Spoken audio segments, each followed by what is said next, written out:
ఎదురవనా అన్నిపై ఉన్నావంటే నిదరవనా కలలే కన్నావంటే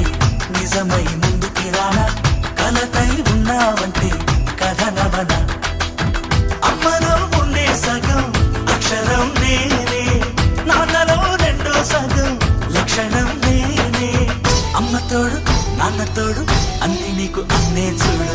చెల్లిపోని బంధం నేనమ్మ